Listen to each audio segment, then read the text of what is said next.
Welcome to the Wizard and Wireless Network podcast with me, AJ. And me, Will. Together, we will be bringing you our no-holds-barred thoughts, opinions, and detailed analysis on all things Wizarding World. So with that in mind, grab yourself a glass of fire whiskey and settle into this week's episode of the WWN.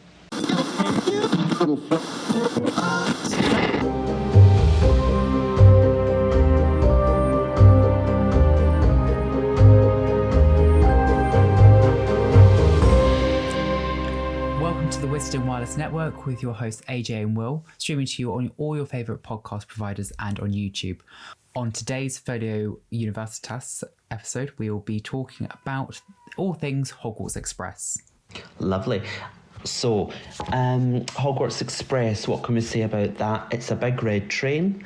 And yeah, that's the end of the episode. Thank you very much. Bye-bye now. No, seriously. Yeah, there's a fair amount of detail with this transport, and actually it's not as kind of cut and dry as most people first think. Because I think when you look at the Hogwarts Express, you kind of think it's always been around, it's always been the Hogwarts Express. But actually, it was not always like that.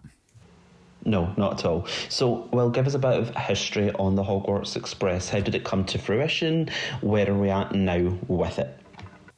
So, Hogwarts Express came about in kind of like your 1820s. Basically, before that, the only way of getting to Hogwarts was like mass portkey. Which must have been an absolute hellish nightmare to arrange and organise and synchronise. It must have been horrific. You've got all of these students trying to get to Hogwarts, and it's still organised by the Ministry of Magic. It's still organised by the Department of Magical Transportation.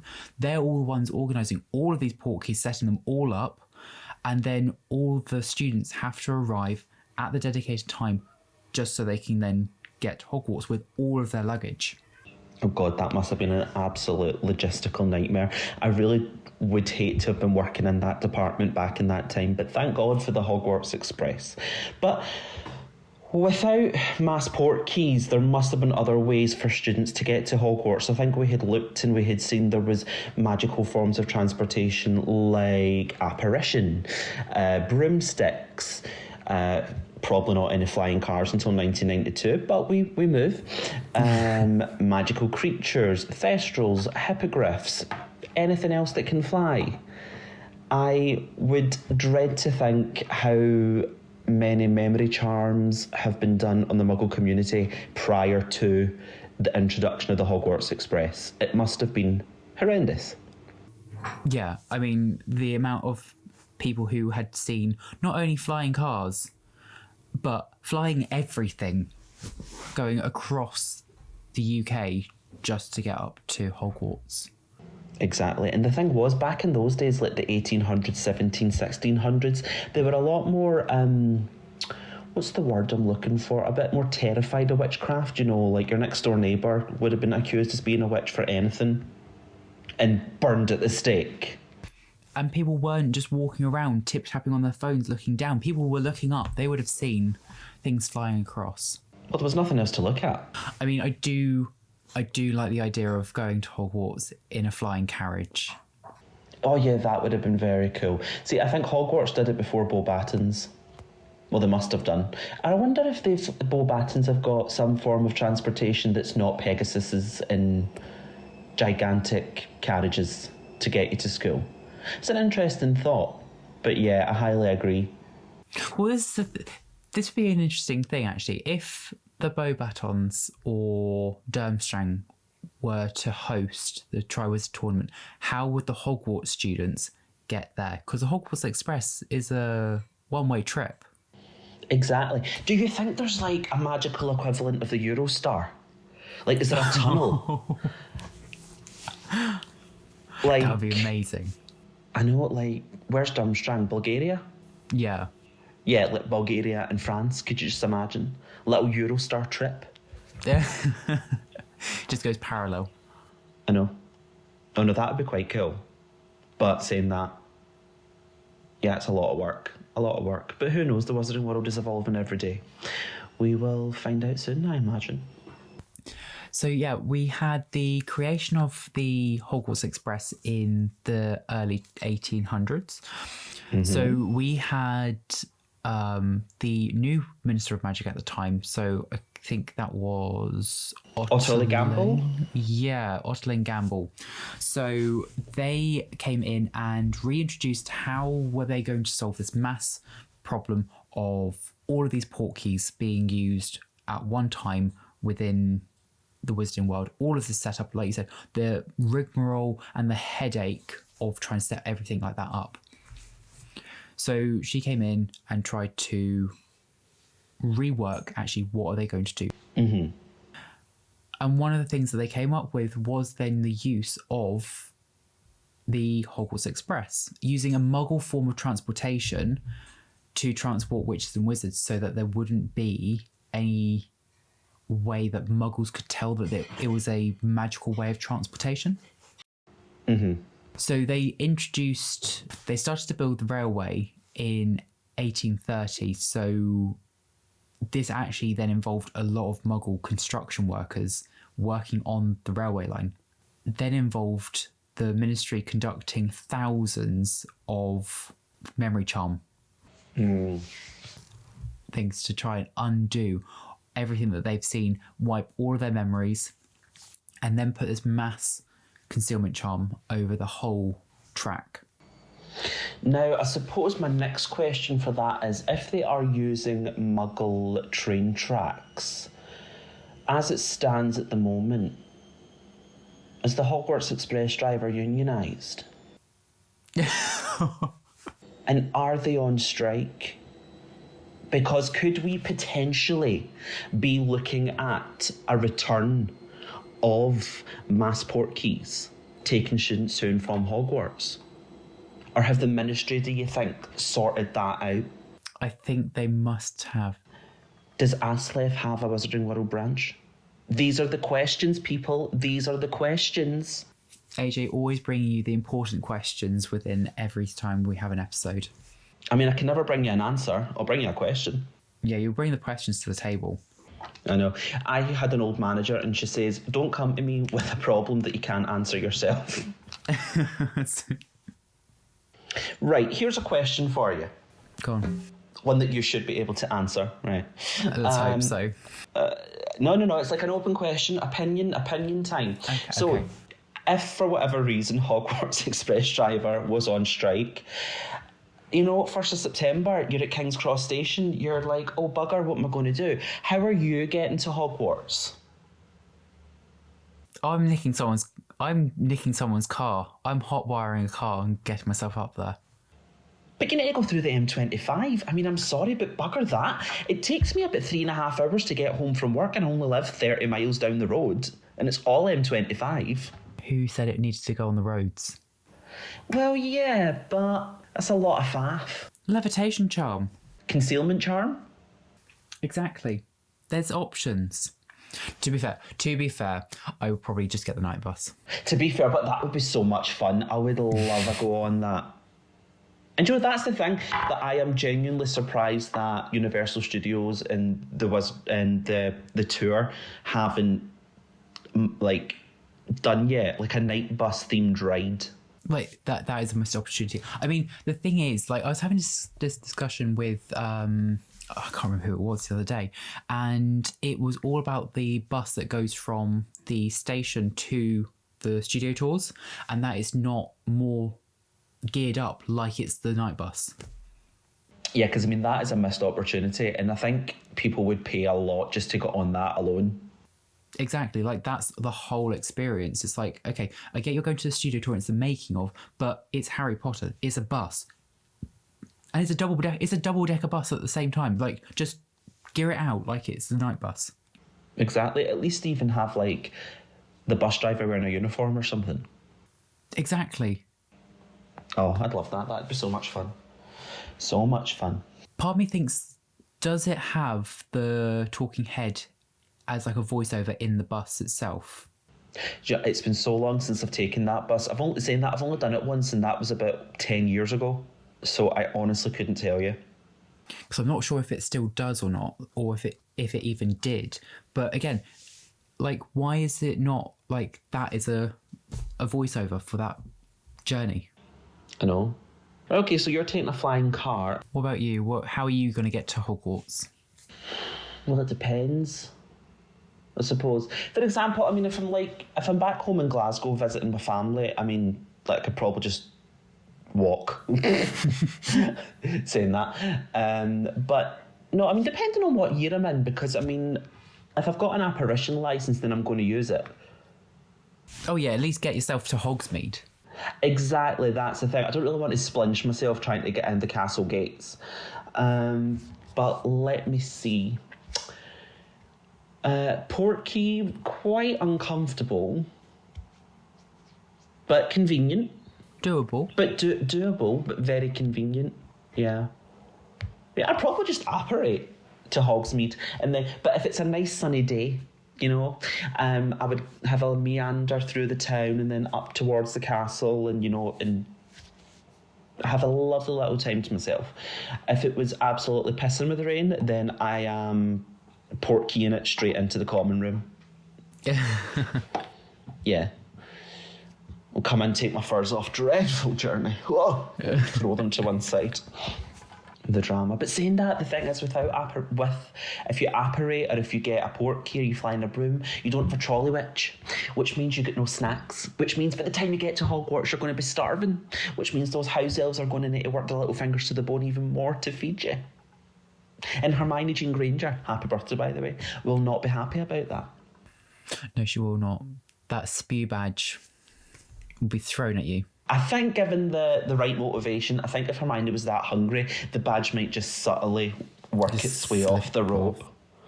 Yeah. I think she'd cross that picket line. Do you know what I mean?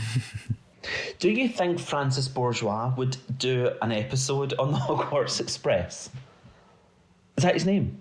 Who's Francis Bourgeois? You know the guy who does all the train things? He's got like the GoPro on his head. Oh my god, yes! Him. Oh, I'd love that. Oh, please. I would love to watch that.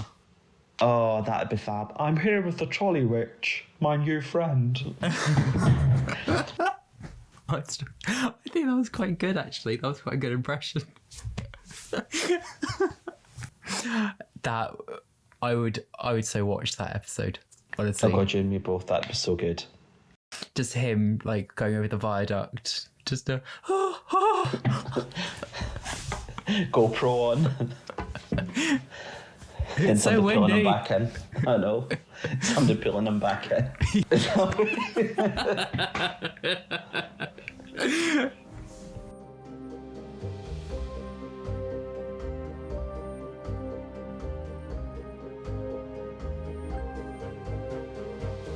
There's a question for you. What? How would you feel being someone who is potentially looking at going back up to Scotland, as someone who is Scottish? How would you feel about going all the way down to King's Cross just to get the train back up to Scotland? I mean, I would be fuming, and I certainly wouldn't be paying for it. Like, the ministry would need to pay for my portkey. Because this is the thing that I don't understand. So the Hogwarts Express only goes from King's Cross Station to Hogsmeade. So if you live like Edinburgh, Glasgow, Inverness. Well, even things like Midlands, like even if you're talking about like York, like that's like 4 hours down to London. It's just ridiculous. Like you might as well drive the 4 hours up to the Highlands. Could you imagine, but just all these cars rocking up at Hogwarts?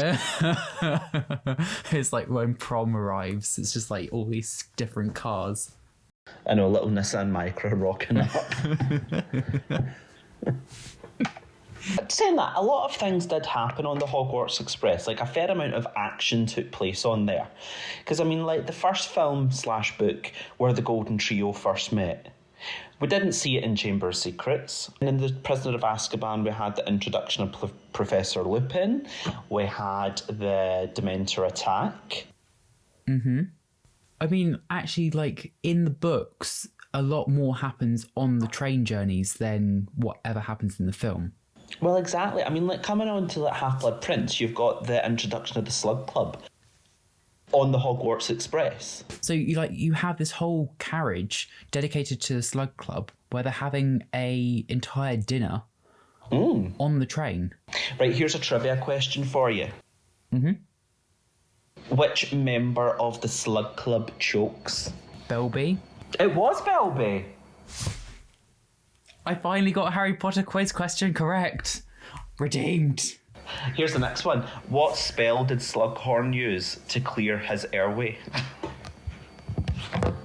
Accio. No, anapneo. And it's pretty genius because if you're apneic, you don't breathe. That is true.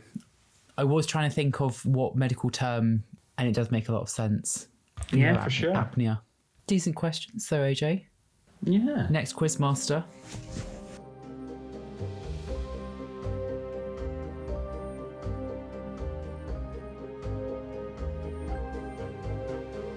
So we've talked a fair amount about the kind of construction and the whole kind of really decision to make it a Hogwarts Express.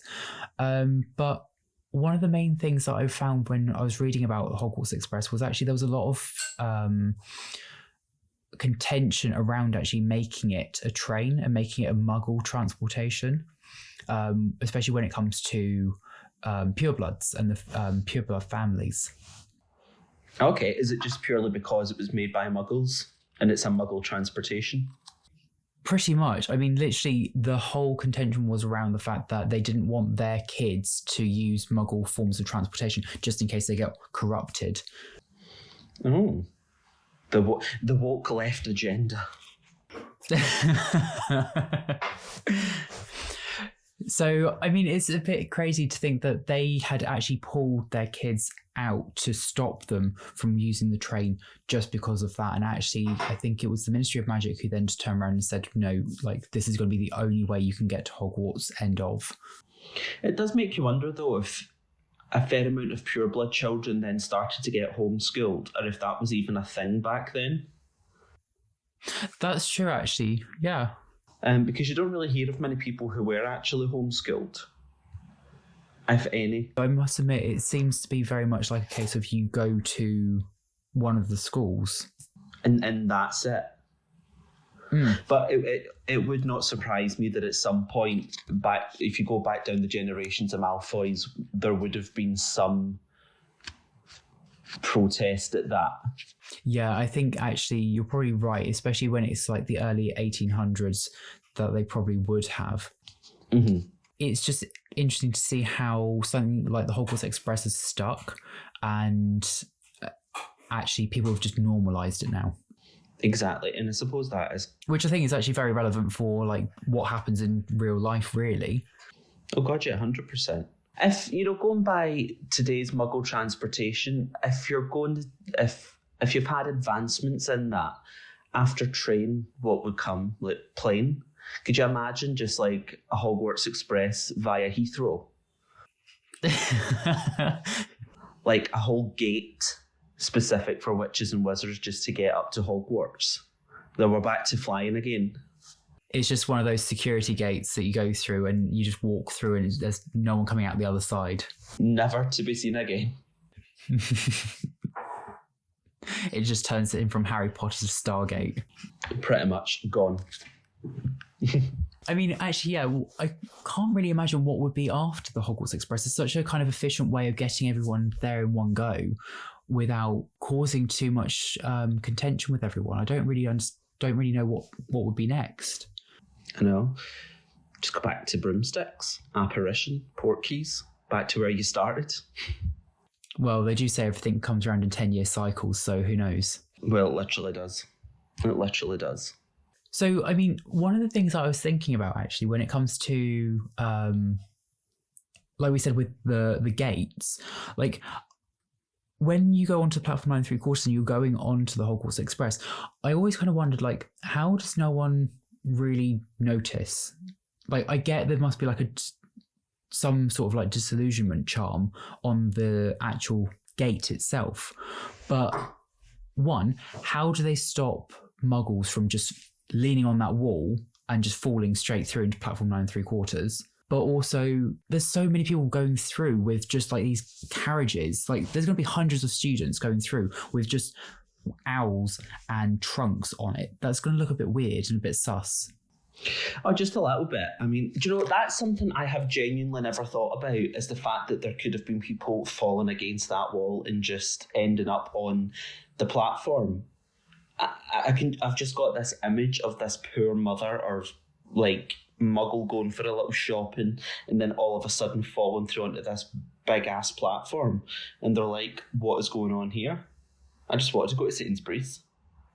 I went to Sainsbury's and ended up back in like 1700s. I know, that would have been quite funny, I suppose. But yeah, it must have taken a huge amount of manpower from the ministry in order to kind of prevent that from happening. And if anything did happen, the clear up of that. Yeah, so I mean, when I kind of thought about this, I then had a quick look through and actually what they've put in place. And actually, during September and during those kind of like points in the school year where they're going back and forth using the train, is actually they have people who are stationed within the platforms itself on the Muggle end. Oh, like plainclothes Aurors? Yeah, pretty much. So they are in Muggle clothing, they're completely disguised, undercover. And their whole job is that if anything happens where a student's like book escapes and starts like biting off a child's leg, it's sorted. Get it sorted. Yeah, exactly. Mm-hmm. No win, no fee. Clean mess up. No, they're just there, kind of just whipping the wands just underneath the cloaks, just kind of getting people and just erasing memories left, right, and centre. That's a bit sus, I shan't lie. It's quite sus. But yeah, so we've talked a little bit about the actual train itself, but moving on to the woman of the hour, the trolley witch herself. Now, I think we had a look, and the trolley witch, she has been on that train since its inception, so she must be at least over 100 years old. That's old even for a witch. Well, exactly. I mean, I think the oldest person that we're really seen in the books was Nicholas Flamel, but that was due to the fact that he had the elixir of life. I don't know what she's having. You know, pumpkin pasties might have some form of elixir of life. We shall never know. But the trolley witch, I feel like, in the books and films got a bit of a bum deal until we get to Harry Potter and the Cursed Child. She went from kind of 0 to 100 pretty quickly in that, because I know that you've not seen the play and you've not read the screenplay as of yet. But I know, I've just had so many listeners just cancel us right now.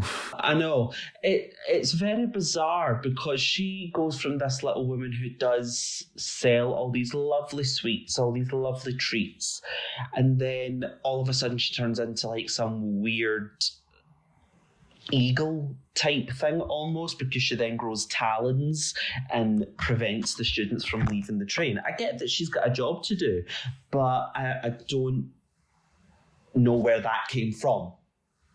You know? That's really... Oh, okay. I didn't know that happened. I know there's a bit of contention on the train, but that's really extreme. Yeah. It was literally because Scorpius and Albus wanted to leave the train to go and do whatever they wanted to do, because I'd completely forgotten what they were going to do. And she ended up standing on top of the train and she was like, yep, nope, you're not leaving. And then starts to grow like 10-inch talons and to scare them from leaving the train.